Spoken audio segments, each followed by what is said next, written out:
Hello friends, मैं समीर। आप लोगों का अपना चैनल टेक्निकल आईटीआई में स्वागत है।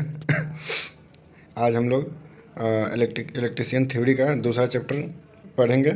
एक पार्ट हम ऑलरेडी कल कवर करा चुके थे।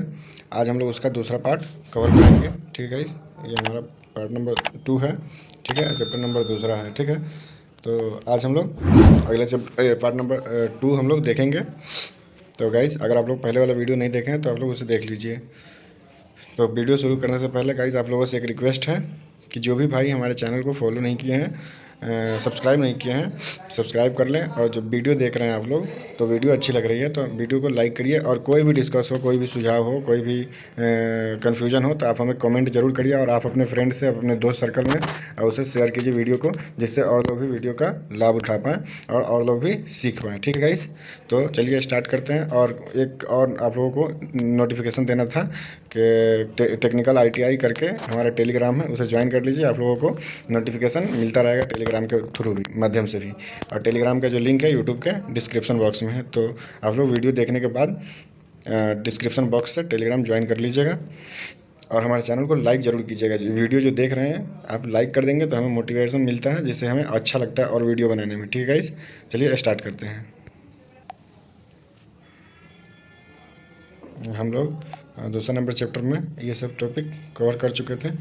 हम लोग प्लायर के बारे में पढ़ लिए थे, हैमर के बारे में भी, चीजल भी पढ़ चुके थे हम लोग।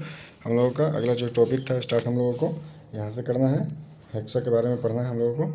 तो गाइज हम स्टार्ट करते हैं। और देखिए हमारा जो ये टॉपिक है हेक्सा है। ठीक है गाइज, हेक्सो यह क्या है और इसका उपयोग कहाँ करते हैं हम लोग, उसके बारे में पढ़ते हैं। देखिए, यह लोहा आदि धात्विक वस्तुओं को काटने काटने वाला हस्त औजार है। इसमें मुख्यतः एक एडजस्टेबल ब्लेड फ्रेम, हैंडल, उच्च कार्बन इस्पात ब्लेड तथा एडजस्टेबल ब्लेड होल्डर होता है। इसके बोल्ट की लंबाई प्रायः 30 सेंटीमीटर होती है। वृत्ताकार इसका उपयोग लोहे एवं अन्य धातुओं की चादरों, पाइपों, तारों, नट बोल्टों आदि को काटने के लिए करते हैं। इसका जो हम लोग हेक्सा ब्लेड का जो यूज करते हैं, जो उपयोग करते हैं हम लोग, इसका नट बोल्ट हो गया या फिर लोहे का जो टुकड़ा हो गया। आप देखते होइएगा अक्सर आपके घर में जो राजमिस्त्री आते हैं जो काम करने के लिए, तो लोग जो रॉड काटते हैं उसमें हेक्सा ब्लेड का ही हम लोग उपयोग करते हैं। ये जो होता है ये एडजस्टेबल पार्ट होता है और ये फिक्स पार्ट होता है। ठीक है गाइस, यहाँ पे इसका दिया भी क्या, देखिए ये क्या लिखा हुआ है विंग नट। ये जो होता है विंग नट होता है, इससे हम लोग इसे एडजस्ट कर सकते हैं ब्लेड को विंग नट के द्वारा। ठीक है गाइस, और ये जो पार्ट होता है यहाँ पे जो दिख रहा है आपको सिंबल से, ये क्या है, ये है समजित ब्लेड होल्डर है। ठीक है गाइस, और यहाँ पे जो है ये है फिक्स्ड ब्लेड होल्डर। ठीक है, ये मूवेबल होल्डर होता है और ये फिक्स होल्डर होता है। यहाँ पे ये फिक्स रहता है, ये आगे पीछे नहीं होता है, लेकिन ये वाला जो है ये आगे पीछे होता है। ठीक है, और गाइस ये जो है इसका हैंडल है और इसको बोलते हैं हेक्सा फ्रेम और इसको बोलते हैं हेक्सा ब्लेड। ठीक है गाइस, यहाँ तक के क्लियर है आप लोग। और इसका यूज कहाँ करते हैं हम लोग, धात्विक पार्ट या नट बोल्ट को काटने में करते हैं। ठीक है, उसमें सावधानी क्या करनी चाहिए, क्योंकि अगर हम लोग हेक्सा ब्लेड काटने पीटने का काम कर रहे हैं तो वहाँ भी सावधानी बहुत ज़रूरी है। तो देखिए पहला पॉइंट क्या है इसका ब्लेड अच्छी तरह कसा हुआ होना चाहिए, क्योंकि ब्लेड अगर अच्छी तरीके से नहीं कसा हुआ होगा तो ब्लेड टूट करके आपके हाथों में लग सकती है, जिससे भी दुर्घटना हो सकता है। ठीक है, दूसरा पॉइंट क्या है, ब्लेड के दांतें आगे की ओर होनी चाहिए। आगे की ओर ब्लेड की दांत होगा तो आपको जो है चलाने में आसानी होगी, ताकि आप अच्छे तरीके से काट पाओगे। ठीक है गाइस, उसके बाद तीसरा नंबर पॉइंट क्या है, अधिक मोटे जॉब की कटाई करते समय शीतलक अथवा जल का प्रयोग करना चाहिए। क्या होता है गाइस, किसी मोटे जॉब को अगर आप कटिंग कर रहे हो और वहाँ पे क्या होगा, अगर आप शीतलक नहीं करोगे, पानी नहीं डालोगे, तो क्या होगा कि आपका जो है ब्लेड जो है हीट होगी। हीट होने के कारण जो उसका दांत है, कटिंग करने का जो है दांत जो उसका ख़राब हो जाएगा, जिससे आप कटिंग नहीं कर पाओगे। फिर दोबारा ब्लेड की जो इफिशियंसी है वो ख़त्म हो जाएगी, हट जाएगी। ठीक है गाइस, इसलिए हम लोग इस सब सावधानी को ज़रूर ध्यान रखते हैं। ठीक है, इसके बाद अगला पॉइंट है देखिए आरी। ठीक है गाइस, आरी क्या होता है, ये भी एक तरीके का काटने का ही हस्त औजार ही होता है। इसके बारे में हम लोग देखते हैं। देखिए, यह किसी वस्तु को काटने के लिए प्रयोग में लाया जाने वाला हस्त औजार है, जिसमें प्रयुक्त धातु के ब्लेड पर अलग अलग आकार के दांत बने होते हैं, जिनका प्रयोग लकड़ी, धातु, चादरों, पाइप आदि को काटने के लिए किया जाता है। आरी को पकड़ने के लिए लकड़ी के मजबूत हैंडल का प्रयोग किया जाता है। इलेक्ट्रीशियन ट्रेड में प्रयोग किए जाने वाली प्रमुख आरियाँ निम्न प्रकार की होती हैं। ठीक है, जो इससे जो है हम लोग लकड़ी काटते हैं, धातु की चादर, पाइप जो है, ये सब से आरी से ही हम लोग काटते हैं, ठीक है गाइस। और इलेक्ट्रिशियन को निम्न तरीके की आरी जो होती है यूज करनी होती है, ठीक है। और देखिए ये जो है पहला टाइप है, क्या है, वुड आरी। इससे जो है नाम से पता चल रहा है वुड आरी मतलब ये लकड़ी काटने वाली आरी है, ठीक है गाइस। इसको हम लोग थोड़ा देखते हैं, डिफाइन में क्या है। देखिए वुड आरी क्या है, इसकी लंबाई प्रायः 30 से 35 40 या 45 सेंटीमीटर होती है, ठीक है। इसकी जो लंबाई है 30 से लेकर के 30 से 45 सेंटीमीटर तक होती है, ठीक है। यहाँ तक आपको क्लियर है। और वृत्ताकार के लिए 30 सेंटीमीटर ब्लेड वाली वुड आरी बड़ी उपयुक्त होती है। जो भी वृत्ताकार होते हैं, इलेक्ट्रिशियन होते हैं, उसको उनको 30 सेंटीमीटर वाले आरी की आवश्यकता होती है, ठीक है गाइस। देखिए ये जो होता है ये ब्लेड होता है, और ये जो होता है ये हैंडल होता है, ऊपर लिखा हुआ है, आप लोग इसे पढ़ सकते हैं, देख सकते हैं, ठीक है गाइस। आगे देखिए यहाँ पे है यहाँ पे हम लोग ये वाला लाइन पढ़ते हैं। देखिए इसका उपयोग लकड़ी की वस्तुओं, फिटिंग आदि को काट कर आवश्यक आकृति प्रदान करने के लिए किया जाता है। इसका प्रयोग करते समय ध्यान दें कि इसके दांत अपनी ओर गति करते समय लकड़ी काटते हैं, ठीक है गाइस। जबकि आरी के दांते आगे की ओर गति करते समय धातु काटते हैं, ठीक है। इससे हमें ये समझ में आ रहा है जो हमारा आरी के जो ब्लेड होगा वो हमारे तरफ होगा, ताकि हम अपनी तरफ जब आरी को खींचेंगे तो लकड़ी जो है कटेगी, ठीक है गाइस। तो इससे आपको समझ में आ गया, इससे जो ब्लेड होता है वो आगे की तरफ होता है, ठीक है। उसके बाद देखिए अगला जो होता है हम लोगों का, ये दूसरे टाइप की जो आरी होती है उसे बोलते हैं हम लोग टेनन आरी। अब इसका उपयोग क्या करते हैं, कहाँ करते हैं, देखिए वृत्ताकार के लिए 30 से 40 सेंटीमीटर लंबी वाली टेनन आरी उपयुक्त होती है, ठीक है। इसका उपयोग लकड़ी सनमाइका जो होता है, देखिएगा लकड़ी के ऊपर जो टेबल वोबल आपके घर में जो बन के आती है उसमें पतला सा चिपकाया हुआ होता है, उसे सनमाइका बोलते हैं। सनमाइका तथा प्लास्टिक की वस्तुओं को काटने और उन्हें आवश्यक आकृति प्रदान करने के लिए किया जाता है, ठीक है गाइस। जो टेनन आरी होता है इसे हम लोग पतली पतली लकड़ी और सीट को काट करके जो देखते हैं, इलेक्ट्रिक बोर्ड पहले जो घर में अपने लगता था, लकड़ी वाला जो बोर्ड लगता था उस पर जो है इसी आरी से, टेनन आरी से कटिंग करके उसका जो है साइज बनाया जाता था, ठीक है गाइस। देखिए टेनन आरी में ये वाला जो पार्ट होता है ये जो है लंबा सा, ये इसको ब्लेड बोलते हैं। उसके बाद ये जो है उसको एज बोलते हैं, जो पतला ऊपर से लगा रहता है इस ब्लेड को होल्डिंग करने के लिए, और ये जो है इसका हैंडल होता है, ठीक है गाइस। यहाँ तक क्लियर है, टेनन आरी का उपयोग भी आप समझ गए। उसके बाद देखिए अगला आरी जो होता है उसका नाम है की होल आरी। नाम से भी पता चल रहा है कि ये जो है छोटा सा पतला सा आरी होता है, जिसको हम लोग छोटी कम जगहों में होल के अंदर काटपीट करने में काम में लाते हैं हम लोग। देखिए इसके बारे में भी हम लोग देख लेते हैं यहाँ से। यह लगभग 3 से 4 mm, देखिए 3 से 4 mm मिलीमीटर में हो रहा है ये बात, 3 से 4 mm चौड़ी और 15 से 20 सेमी लंबे ब्लेड होते हैं, ठीक है। इसकी जो चौड़ाई होती है 3 से 4 mm होती है, और लंबाई 15 से 20 सेंटीमीटर लंबे ब्लेड होती हैं, ठीक है। वाली छोटी, देखिए यहाँ पे लंबे ब्लेड वाली छोटी आरी होती है। वृत्ताकार सनमाइका टॉप वाले वायरिंग बोर्ड में वुड मशीन से किए गए गोले छेद को आवश्यकता अनुसार जो है आकृति प्रदान करने के लिए इसका प्रयोग करते हैं, ठीक है। जो भी हम लोग का होल जो है उसमें उसका जो है होल जो बनाने के लिए आवश्यकता अनुसार जो भी होता है हम लोगों को ज़रूरत होगा जितना उतना उसमें होल करने के लिए, छोटी छोटी जगहों में काटने के लिए हम लोग की होल आरी का उपयोग करते हैं, ठीक है। इसकी सावधानियाँ देख लेते हैं। इसकी सावधानियाँ क्या हैं, देखिए इसकी सावधानियों के बारे में हम लोग पढ़ते थे, क्योंकि यहाँ भी आरी और काटने की बात हो रही है तो बिल्कुल सावधानी जरूरी है। देखिए पहला नंबर पॉइंट हम लोग पढ़ते हैं, क्या है, इन्हें केवल लकड़ी प्लास्टिक आदि पर ही प्रयोग करना चाहिए, है ना। क्योंकि अगर लकड़ी प्लास्टिक आदि पर अगर प्रयोग नहीं करें, अगर लोहा पे प्रयोग करने लगे तो क्या होगा, इसका दांत खराब हो जाएगा, ठीक है गाइस। और धात्विक वस्तुओं पर इनका प्रयोग नहीं करना चाहिए, ठीक है, जैसे कि अभी हमने बताया। उसके बाद दूसरा पॉइंट देखिए, प्रयोग के समय ब्लेड पर मोबिल ऑयल या ग्रीस का हल्का सा लेप लगा लेना सुविधाजनक होता है। क्या होता है कि इस पर अगर हम लोग वायलिंग थोड़ा सा कर दें तो इससे क्या होगा, इसमें फिसलन हो जाएगा, जिससे ब्लेड टूटने की संभावना कम हो जाएगी, अब अच्छे से कटिंग कर पाएंगे, ठीक है। अगला देखिए 3 नंबर पॉइंट में देखिए, इनके दांते तेज रहने चाहिए और आवश्यकता अनुसार चिकने रेत से इसकी धार घिस कर तेज़ कर देना चाहिए। ठीक है गाइस, धार ऑलरेडी तेज़ होना चाहिए, अगर नहीं होता है तो इसको घिस करके तेज़ कर देना चाहिए। ठीक है गाइस, उसके बाद देखिए अगला पॉइंट जो है 4 नंबर में क्या है देखते हैं। यदि आड़ी का होल्डर ढीला हो तो उसे भली भली प्रकार कसने के बाद ही प्रयोग करना चाहिए। ठीक है गाइस, यहाँ तक के क्लियर है। सिंपल है, अगर ढीला होता है, अगर आप नहीं कसेंगे तो सही से आप काट ही नहीं पाएंगे किसी भी लकड़ी को। ठीक है गाइस, इसलिए इन सब चीज़ों की सावधानी जरूरी है। उसके बाद देखिए अगला पॉइंट क्या है। अगला जो हम लोग का जो टॉपिक है ये भी मोस्ट इंपॉर्टेंट टॉपिक है, पेचकस। ये तो आप लोग सुने ही होंगे, इसका नाम स्क्रू ड्राइवर है, इसको इंग्लिश में स्क्रू ड्राइवर बोलते हैं। चलिए इसके बारे में हम लोग देख लेते हैं। देखिए पहले तो हम लोग फिगर देख लेते हैं। देखिए इसमें जो है इस पार्ट्स को हम लोग इसको बोलते हैं टिप। ठीक है, टिप बोलते हैं, टिप टिप। ठीक है गाइस, और इस वाले पार्ट को सैंक बोलते हैं। ठीक है गाइस, सैंक, इस तरीके से सैंक। ठीक है, और ये वाला जो पार्ट होता है इसको हैंडल बोलते हैं। ठीक है गाइस, यहाँ तक क्लियर है। देखिए हम लोग इसको थोड़ा सा एक्सप्लेन कर लेते हैं, तो स्टार्ट करते हैं। देखिए पेचकस का उपयोग विभिन्न प्रकार के पेंचों को कसने तथा खोलने के लिए किया जाता है। इसके मुख्य भाग टिप, शैंक या ब्लेड, हैंडल, फेरुल एवं पिन होते हैं।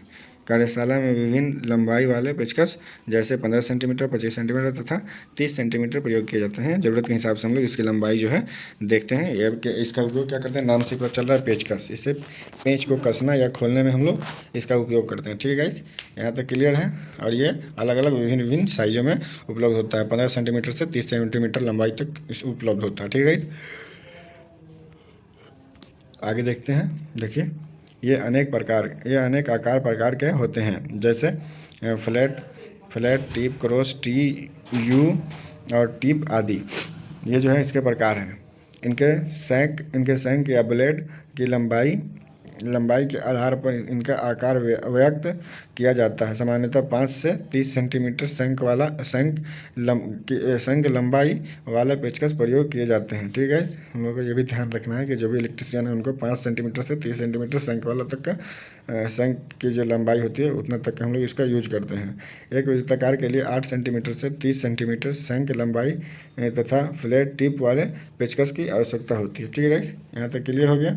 उसके बाद अगला पॉइंट देखते हैं। देखिए इसमें भी पेचकस की सावधानियाँ हैं।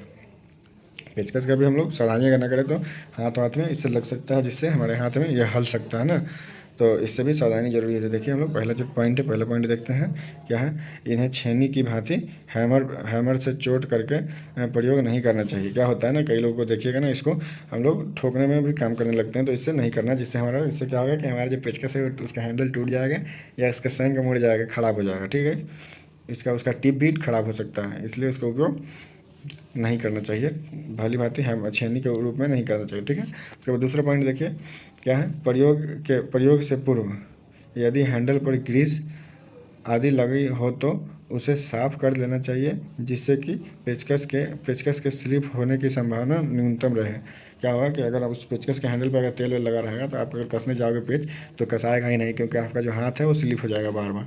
इसलिए उसे साफ करना चाहिए। बार बार स्लिप होगा तो आपके फेस पे लग करके आपके फेस पे भी चोट लग सकती है, जिसके कारण दुर्घटना हो जाएगी। फिर से 3 नंबर पॉइंट में देख लीजिए। पेंच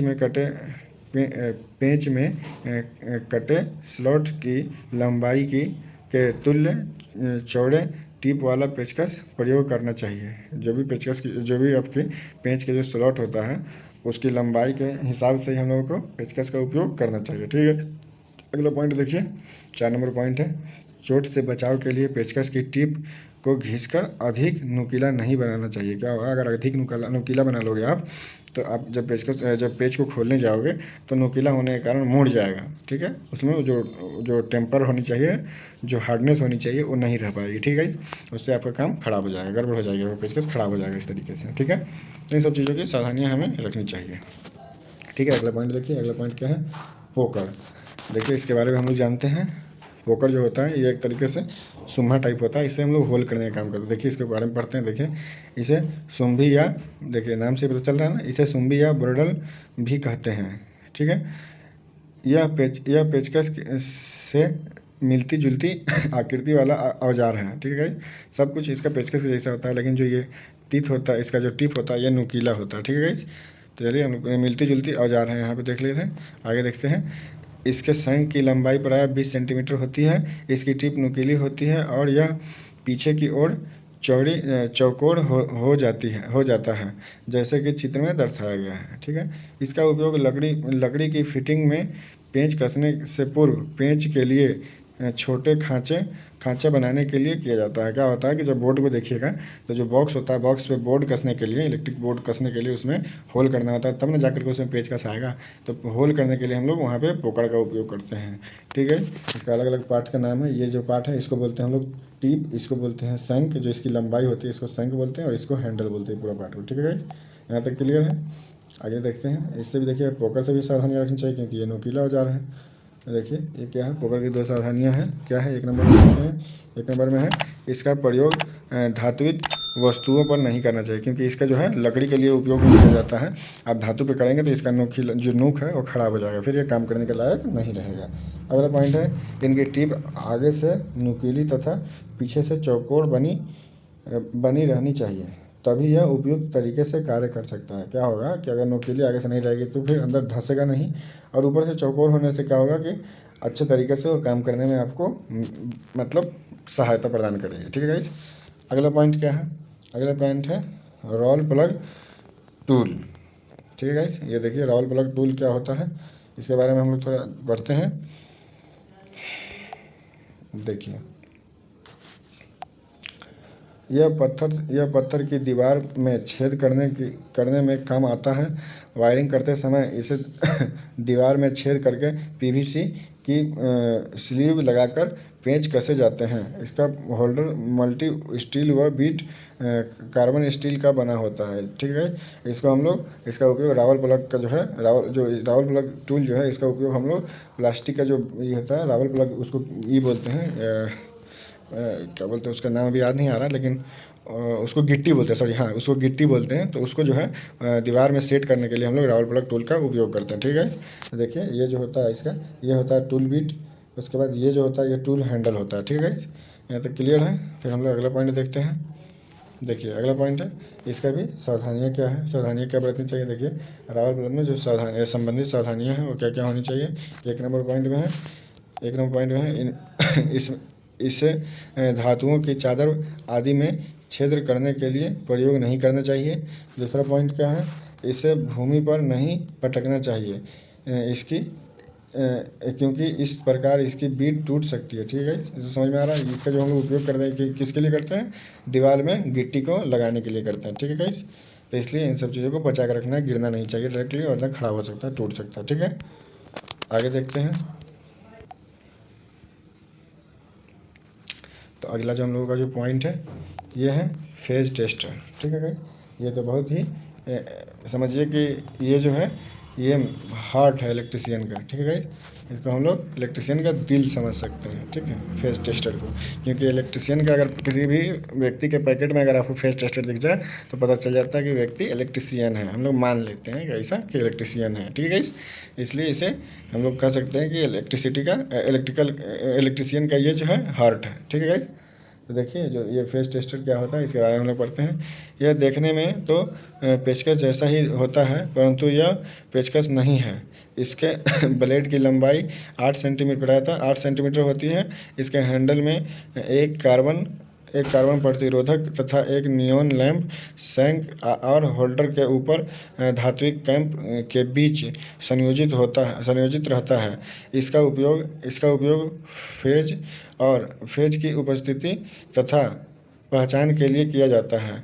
जब भूमि पर खड़ा व्यक्ति इसकी कैप को स्पर्श करता हुआ इसकी टिप को फेजदार पिन से स्पर्श कराता है तो इसका नियॉन लैंप चमक उठता है, जो फेज की उपस्थिति दर्शाता है। यह 500 वोल्टेज तक कार्य करने के लिए बनाया जाता है। ठीक है गाइस, हम लोग पता चल रहा है कि ये फेज टेस्टर जो है इसका हम लोग उपयोग करते हैं किस चीज़ के लिए, फेज सप्लाई आ रही है कि नहीं उसको चेक करने के लिए हम लोग फेज टेस्टर का उपयोग करते हैं। और ये जो है ये मैक्सिमम 500 वोल्टेज तक के हम लोग इसका उपयोग करते हैं। ठीक है, अदरवाइज उससे ज़्यादा करेंगे तो हमारा फेज टेस्टर ख़राब हो जाएगा और इससे हमें दुर्घटना हो सकती है, करंट भी लग सकता है। ठीक है, और ये देखिए फेज टेस्टर का ये सब जो है पार्ट्स के बारे में देख लेते हैं। देखिए इसको हम लोग बोलते हैं टिप, जिसको जो लंबाई होती है उसको बोलते हैं सैंक, और जो इसमें लगा होता है जो लैंप जलता है उसको बोलते हैं नियॉन लैंप, और इसको बोलते हैं क्लिप। ठीक है गाइस, और ये जो यहाँ पे जिगजैग लाइन जैसा दिख रहा है इसको बोलते हैं हम लोग प्रतिरोध। ठीक है, यहाँ तक के समझ में आ गया। उसके बाद देखिए पेचकस टेस्टर क्या है फेज टेस्टर संबंधी सावधानियाँ, इसके बारे में हम लोगों को जानकारी होनी चाहिए। तो देखिए इसके बारे में देखते हैं। इसकी कार्यकारी वोल्टेज प्रायतः 500 वोल्टेज होता है, अतः इससे अधिक वोल्टेज पर प्रशिक्षण के लिए प्रयोग नहीं करना चाहिए। उससे ज़्यादा अगर करेंगे तो दुर्घटना का कारण हो सकता है। ठीक है, तो इसलिए हम लोगों को सावधानी जरूरी है, क्योंकि सावधानी हटी और दुर्घटना घटी, है ना। तो इसलिए सब चीज़ों को ध्यान रखना चाहिए। देखिए अगला पॉइंट क्या है हम लोग का 10 नंबर में है इलेक्ट्रिशियन चाकू। ठीक है, इलेक्ट्रिशियन नाइफ क्या होता है उसके बारे में हम लोग पढ़ते हैं। देखिए यह एक इंसुलेटेड चाकू होता है। इसका प्रयोग तारों पर से इंसुलेशन हटाने के लिए किया जाता है। इसमें 2 ब्लेड होते हैं, जिसमें से एक ब्लेड काफ़ी तेज़ धार वाली होती है जो इंसुलेशन छीलने में प्रयोग की जाती है, वह दूसरी ब्लेड कम धार वाली होती है जो एमएस तारों पर से इंसुलेशन व गंदगी हटाने के कार्य करती है। ठीक है, ये जो चाकू होता है इससे हम लोग वायर छीलने और गंदगी हटाने के काम करते हैं। इसमें दो ब्लेड होते हैं। ठीक है, एक तेज़ होते हैं, कम शार्प वाला। तेज़ वाले से हम लोग तार को छीलते हैं और कम वाले से हम लोग मोटे जो तार होते हैं उस पर से गंदगी हटाने के काम में यूज करते हैं। ठीक है, ये जो ऊपर में उठा हुआ है इसको ब्लेड कहते हैं। ठीक है, इससे बस और कुछ खास पार्ट है नहीं, और बाकी पूरे पार्ट को उसको बोल सकते हैं हम लोग एक तरीके से हैंडल है। ठीक है गाइस, यहाँ तक क्लियर हो गया। आगे हम लोग देखते हैं।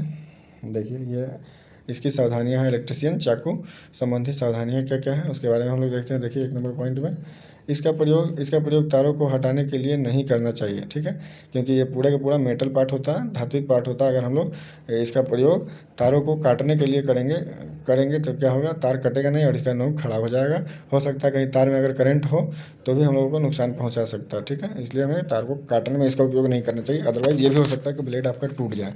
ठीक है, इसका दूसरा नंबर पॉइंट क्या है, प्रयोग करने के बाद इसे बंद करके टूल किट में रखना चाहिए। क्या होगा कि अगर बंद करके नहीं रखेंगे तो उससे भी उसका धार खराब हो जाएगा।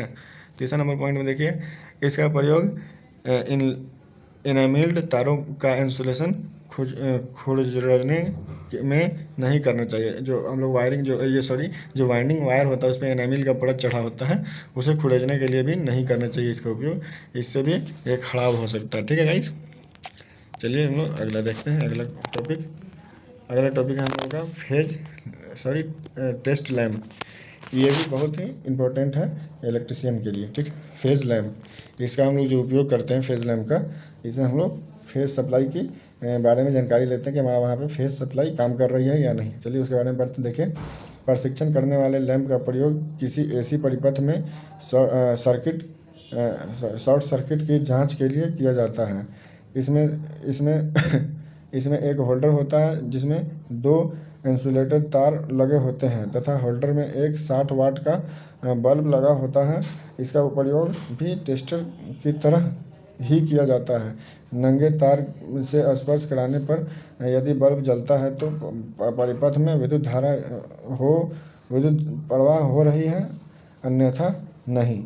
क्या होगा कि ये जो वायर है हम लोगों को फेस और न्यूट्रल में जब इसको टच करेंगे तो हमारा जो लैंप है वो जल उठेगा। अगर जलता है तो समझ में आ रहा है कि हमारा वहाँ परिपथ जो है उसमें विद्युत प्रवाह हो रही है, अन्यथा नहीं जलता है तो विद्युत प्रवाह नहीं हो रही है। ठीक है गाइस, ये जो पार्ट है इसको हम लोग बल्ब बोलते हैं, ये वाला पार्ट को होल्डर बोलते हैं और इसको वायर बोलते हैं। इतना तो पता है आप लोगों को क्योंकि ये सभी घरों में होता है। ठीक है गाइस, आगे देखते हैं इसकी सावधानियाँ क्या रखनी चाहिए। देखिए इसमें जो सावधानियाँ हैं ये है 1 नंबर पॉइंट में। देखिए क्या है, टेस्ट लैंप को प्रयोग करने से पूर्व इसके तारों एवं लैंप की सही फिटिंग की जांच कर लेना चाहिए। अगर लूज रहेगा तो जो लैंप है वो गिर करके फूट सकता है या वायर निकल सकता है, जिससे आपको झटका लग सकता है। ठीक है गाइस, इससे इसलिए उसको चेक कर लेना चाहिए। दूसरा नंबर पॉइंट है, इसका प्रयोग 250 वोल्ट से अधिक 250 से अधिक वोल्टेज पर नहीं करना चाहिए। अगर ये जो बल्ब होता है वो 250 वोल्ट से ज़्यादा अगर करेंगे तो ब्लास्ट हो जाएगा, फ्यूज हो जाएगा, ख़राब हो जाएगा, जिससे आपको नुकसान पहुँच सकती है। ठीक है गाइस, यहाँ तक के क्लियर है। अगला पॉइंट जो हम लोगों का स्क्राइबर है। ठीक है, स्क्राइबर क्या होता है उसके बारे में हम लोग देखते हैं।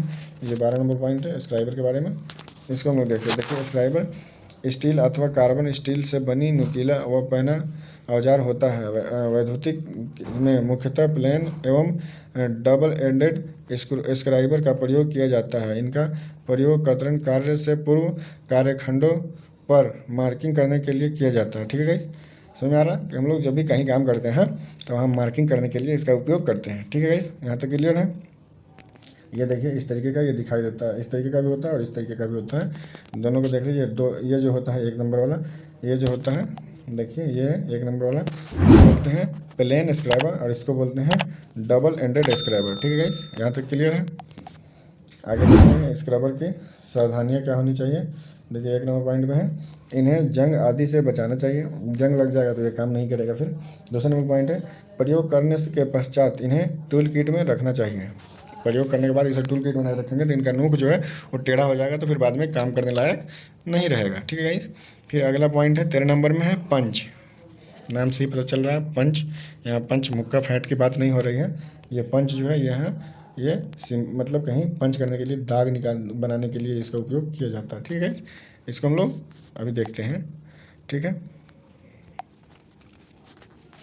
यह कठोर स्टील द्वारा निर्मित होता है सॉरी निर्मित होता है तथा इसका टिप संकरा होता है। इसका प्रयोग छिद्र करने से पूर्व चिन्ह बनाने के लिए किया जाता है। विद्युत संबंधी कार्यों में सेंटर पंच एवं प्रिक पंच का प्रयोग किया जाता है। सेंटर पंच एवं सेंटर पंच बिंदु पर 90 डिग्री के कोण पर होते हैं। इस कोण पर बना पंच चिन्ह चौड़ा होता है परंतु गहरा नहीं होता है। प्रिक पिंच का कोण 30 से 60 डिग्री होता है। ठीक है, इतना तो आप लोगों को समझ में आ रहा है। ये कुछ इस टाइप का होता है, देख लीजिए। और उसके बारे में और थोड़ा सा टॉपिक है यहाँ पर, थोड़ा सा और भी लिखा हुआ है पॉइंट जो है उसको भी देख लेते हैं। ये वाला देखिए, हल्के पंच चिन्हों के लिए 30 डिग्री युक्त प्रिक पंच एवं साक्ष चिन्हों के लिए 60 डिग्री युक्त प्रिक पंच का प्रयोग करते हैं। ठीक है, देखिए जो इसका जो ये जो होता है पॉइंट जो होता है, ये जो होता है कौन, ये 90 डिग्री का होता है इसको बोलते हैं हम लोग सेंटर पंच। ठीक है गाइस, यहाँ तक क्लियर है। उसके बाद दूसरा जो ये वाला जो पंच होता है ये दूसरा टाइप का पंच होता है। इसका जो पॉइंट होता है ये 60 डिग्री का भी होता है और ये 30 डिग्री का भी होता है। दोनों एंगल पे ये उपलब्ध होता है। इसको हम लोग बोलते हैं प्रिक पंच। ठीक है गाइस, यहाँ तक क्लियर है। ठीक है, अगले हम लोग देख लेते हैं। इसका अगला पॉइंट है डिवाइडर। ठीक है गाइस, ये डिवाइडर है। डिवाइडर के बारे में हम लोग आज पढ़ते हैं। देखिए, यह मल्टी स्टील या हाई कार्बन स्टील से निर्मित कंपास के समान 2 टांगों वाला मार्किंग औजार है। इसकी दोनों टांगें समान लंबाई की तथा नुकीली होती है। इसका साइज दोनों टांगों के जोड़ से नुकीले पॉइंट तक की लंबाई द्वारा व्यक्त किया जाता है। बाजार में यह 100 से या 200 mm की लंबाई में उपलब्ध है। इसका प्रयोग स्टील रूल से माप लेने में किया जाता है। ठीक है, चिन्हन करते समय दूर का विभाजन करने के लिए भी डिवाइडर का उपयोग किया जाता है। ठीक है गाइस, यहाँ तक क्लियर हो रहा है आप लोगों को।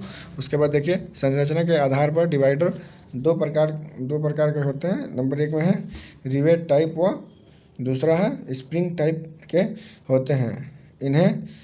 जिन्हें चित्र में दर्शाया गया है। ठीक है, यहाँ तक कि आप लोगों को समझ में आ रहा है। किसी भी चीज़ को 2 पार्ट में डिवाइड करने के लिए स्टील रूल से माप लेने के लिए हम लोग इसका उपयोग करते हैं। ठीक है, देखिए ये इस टाइप का होता है। पहला जो टाइप होता है ये देखिए रिवेट प्रकार का जो डिवाइडर होता है। इसमें यहाँ पे देखिए यहाँ पे रिवेट लगा होता है और इस तरीके से ये होता है, पॉइंट होता है इसका। और दूसरा जो होता है यहाँ पे ये स्प्रिंग टाइप होता है। बस इसमें रिवेट लगा होता है, इसमें स्प्रिंग लगा होता है, और कोई डिफरेंस नहीं है, बस इसी के नाम पे ये दोनों का नाम पड़ा हुआ है। ठीक है, यहाँ तक क्लियर है आप लोग। उसके बाद अगला देखते हैं, अगला क्या है, टाई स्क्वायर। ठीक है गाइस, ये टाई स्क्वायर क्या है इसके बारे में हम लोग पढ़ते हैं। देखिए, एक तरीके से स्केल इसको बोलते हैं। ठीक है, इसे कोण हम लोग को मेजर करते हैं, जो 90 डिग्री का जो कोण होता है वो प्रॉपर्ली मुड़ा है कि नहीं, उसको हम लोग इसी की सहायता से चेक करते हैं। ठीक है, तो देखिए इसमें 15, 20 व 30 सेमी लंबाई वाला स्टील ब्लेड होता है। ठीक है, इसमें 15, 20 व 30 सेमी लंबाई वाला स्टील ब्लेड होता है। इसे गुनिया भी कहते हैं। सामान्यतः प्रशिक्षार्थी के लिए 15 सेमी ब्लेड वाला ट्राई स्क्वायर ही उपयुक्त होता है। इसका उपयोग विद्युत वायरिंग आदि से समकोण की जांच करने के लिए करते हैं। ठीक है, इससे हम लोग 90 डिग्री का एंगल जो है मेजरमेंट करते हैं, समकोण की जांच करते हैं। ठीक है, यहाँ तक के क्लियर हो गया। उसके बाद अगला पॉइंट देखिए, अगला पॉइंट क्या है, स्टील रूल। ये एक तरीके का स्केल होता है। यहाँ तक समझ में आ रहा है, स्टील रूल नाम से ही पता चल रहा है, बस ये स्टील का बना होता है। ठीक है, होता है एक तरीके का स्केल ही है। देखिए, इसके बारे में हम लोग एक्सप्लेन करते हैं। देखिए, इसकी लंबाई प्रायः 15, 30 या 40 सेमी होती है। इसके द्वारा कम से कम मापी जाने वाली लंबाई, जिसे अल्पतांक भी कहते हैं, अल्पतमांक भी कहते हैं। ठीक है गाइस, वह 0.5 mm अर्थात 1/32 इंच होती है। ठीक है, 1/32 इंच होते हैं। ठीक है, यहाँ तक क्लियर है। 1 से लेकर के 32 इंच तक होता है, ये बताने की कोशिश हो रही है। इसके उपयोग तारों, औजारों, वोल्टेज और वोल्ट्स एवं सर्किट बोर्ड में प्रयुक्त अवयवों आदि में की लंबाई मापने के लिए किया जाता है। ठीक है गाइस, तथा ट्रांसफार्मर, बॉबिन, पंखा, मोटर्स आदि की रिवाइंडिंग करते समय इंसुलेशन शीट के सही आकार की माप लेने हेतु भी किया जाता है। ठीक है, स्टील रूल को चित्र के रूप में सफलतापूर्वक समझाया गया है। ठीक है, ये कुछ इस तरीके का दिखता है। ठीक है, जो आपको दिख रहा है यहाँ पे, इस तरीके का स्टील रूल दिखता है। ठीक है, इसका उपयोग हम लोग जो भी होता है इंसुलेशन शीट जो है उसको आकार मापने के लिए भी करते हैं। ठीक है, इससे किसी चीज़ की लंबाई, नट बोल्ट या सर्किट बोर्ड की लंबाई के लिए भी करते हैं। ठीक है, ये सब चीज़ समझ में आ रहा है, एकदम क्लियर है। आगे देखते हैं, आगे जो है ये बहुत इंपॉर्टेंट है, बहुत इंपॉर्टेंट टूल है, माइक्रोमीटर। ठीक है, ये माइक्रोमीटर नाम से पता चल रहा है, माइक्रोमीटर। ठीक है, इससे माइक्रो में हम लोग किसी चीज़ को मेजरमेंट कर सकते हैं, नाप सकते हैं। ठीक है, इसको एक्सप्लेन करते हैं। देखिए, माइक्रोमीटर द्वारा तारों का व्यास ज्ञात किया जाता है। इससे जो है हम लोग तारों की मोटाई को ज्ञात करते हैं। ठीक है, ये जो है इन दोनों के बीच में हम लोग वायर को डालते हैं, इससे वायर की मोटाई पता चल जाती है। ठीक है, ठीक है, आगे देखते हैं। इसके द्वारा 1 mm से 1 mm के 100वें भाग तक का मापी ली जा सकती है। ठीक है, 1 mm का 100वां भाग, ठीक है, उसका भी हम लोग इससे मेजरमेंट कर सकते हैं। आगे देखते हैं, तार की माप के लिए जिस तार का व्यास लेना है उसे स्पिंडल तथा सरफेस के बीच रखकर थिम्बल को घुमाते हैं। ठीक है, इस दोनों के स्पिंडल इसको बोलते हैं, यहाँ पे नाम लिखा हुआ है स्पिंडल, और ये होता है माप सरफेस। इस दोनों के बीच में रख करके हम लोग थिम्बल को घुमाते हैं। ठीक है, ये वाला थिम्बल है, इसको घुमाते हैं। ठीक है, जिस माप पर तार सही प्रकार फिट हो जाता है उस माप को माइक्रोमीटर के स्केल पर पढ़ लेते हैं। जो ये वाला होता है, ये मुख्य स्केल है ये वाला, तो इसको हम लोग इस पर पढ़ लेते हैं। ठीक है, उसके बाद देखिए, चित्र में माइक्रोमीटर दर्शाया गया है। माइक्रोमीटर का ये अलग अलग पार्ट है। ये होता है, इसको बोलते हैं रैचेट स्टेप, इसको बोलते हैं थिम्बल, इसको बोलते हैं जो ये वाला है इसको बोलते हैं थिम्बल स्केल, और इसको बोलते हैं मुख्य स्केल, और उसके आगे वाला जो होता है पॉइंट इसको बोलते हैं बैरल या स्लीव। ठीक है, और यहाँ पे जो होता है, ये जो होता है ये लॉक होता है, इसको बोलते हैं लॉकिंग स्क्रू। ठीक है, ये स्पिंडल होता है, ये होता है फ्रेम, ये जो इस तरीके का राउंड है ये होता है फ्रेम। उसके बाद ये वाला जो होता है आगे से जो पॉइंट बना हुआ है ये होता है मापक सरफेस। उसके बाद ये जो होता है उसके ऊपर में उसको बोलते हैं हम लोग एंडिल। ठीक है गाइस, यहाँ तक क्लियर है आप लोग। आगे देखते हैं अगला होता है, यह है वायर गेज। ठीक है, इसको शॉर्ट फॉर्म में SWG कहते हैं, यानी कि स्टैंडर्ड वायर गेज। ठीक है, याद रहेगा, SWG स्टैंडर्ड वायर गेज। ठीक है गाइज, यहाँ तक क्लियर है। हम लोग इसको एक्सप्लेन कर देते हैं। देखिए, इसके द्वारा भी सुपर इनामेल तारों का केबल्स का व्यास ज्ञात किया जाता है।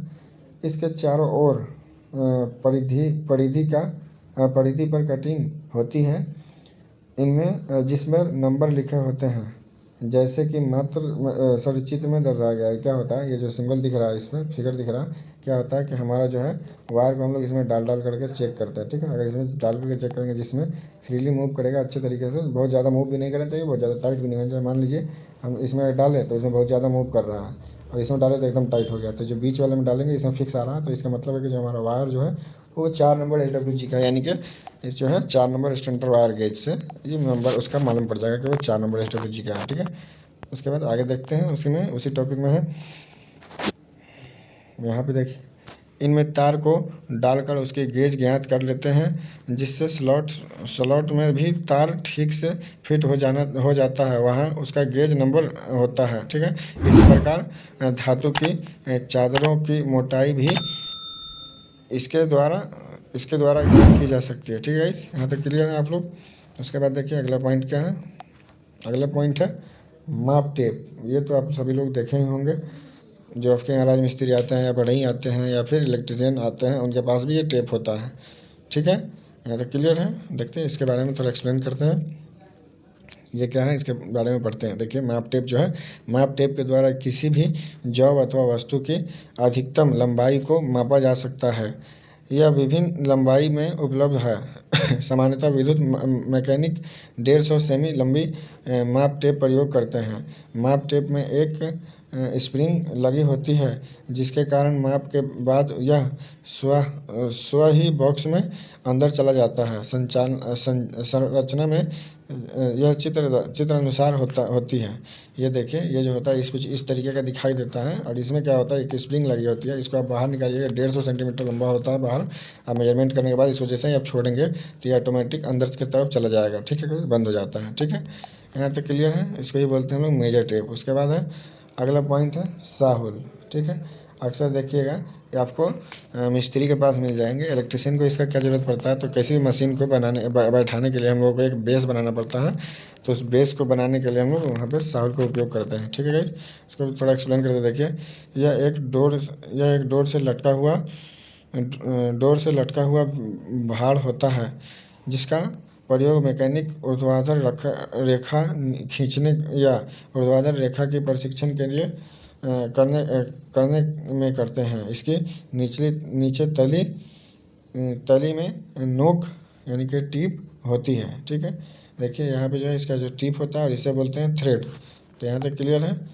इससे हम लोग किसी भी चीज़ का ऊर्ध्वाधर चीज़ को नापते हैं, या फिर उसका ये जो एक धागे से लटका करके किसी भी ऊर्ध्वाधर चीज़ को हम लोग मेजरमेंट करते हैं, एक तो सीधा बनाने में काम करने में आती है। दीवार जोड़िएगा तो वहाँ पे भी हम लोग साहुल का उपयोग करते हैं, ताकि हमारा दीवार सीधा स्ट्रेट ऊपर की तरफ जाए। ठीक है, अगला पॉइंट क्या है, मापक औजारों संबंधित सावधानियाँ। जो भी मापक औजार हम लोगों ने पढ़ा, उससे सावधानी क्या क्या रखनी चाहिए। जैसे देखिए, स्क्रैपर है, पेंच है, ड्राइवर है, पेंच है, ड्राइवर है, मतलब पेंच ड्राइवर है। उसके बाद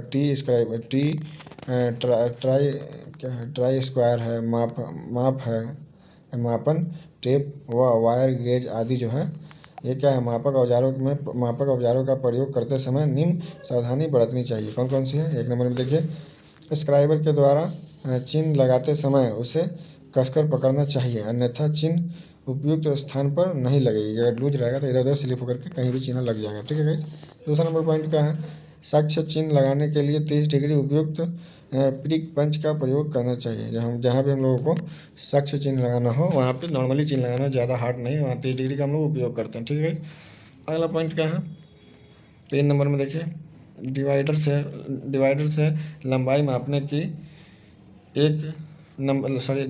लंबाई मापने के बाद उससे सफलतापूर्वक चिन्ह लगाना चाहिए, अन्यथा चिन्ह की स्थिति गलत हो सकती है। बिल्कुल, अगर हम लोग किसी भी चीज़ को मेजरमेंट करने के बाद वहाँ पे अगर चिन्ह नहीं लगाएंगे तो उसे छोड़ देंगे, तो फिर दोबारा उसके अंदाजे से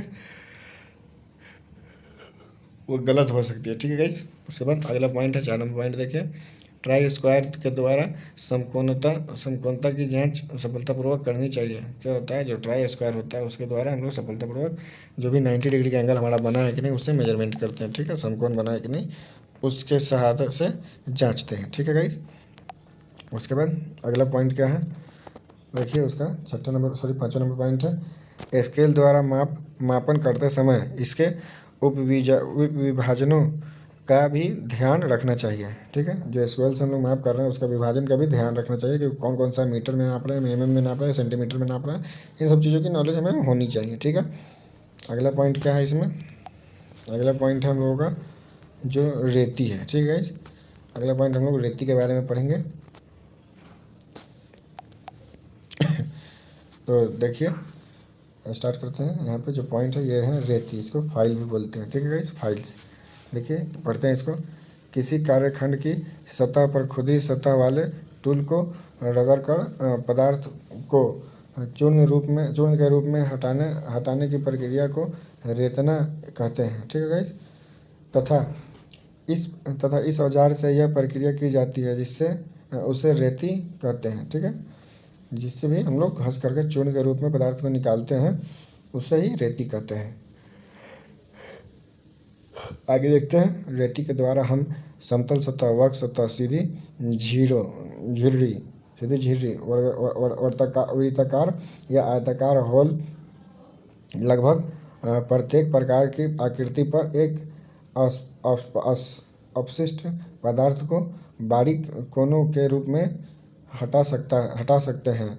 इसके लिए विभिन्न आकार व साइज की रेतियाँ प्रयोग की जाती है जो बाज़ार में सरलता से उपलब्ध होती है। ठीक है, अलग अलग टाइप की जो रेतियाँ होती है उस बाज़ार में आप लोगों को मिल जाएगी, जैसे round file, half round file, full round file, रास्प cut रेती, हाफ कट रेती, इस तरीके से बहुत अलग अलग रेती आती है। ठीक है, देखिए रेती में भी अलग अलग पार्ट्स होते हैं। रेती का जो आगे का जो पार्ट होता है उसको बोलते हैं टिप, ऊपर में जो पार्ट होता है उसको बोलते हैं बॉडी, और जो यहाँ पे जो जुड़ा होता है उसको बोलते हैं टैंग, और इसे हैंडल बोलते हैं। ठीक है, यहाँ तक क्लियर है।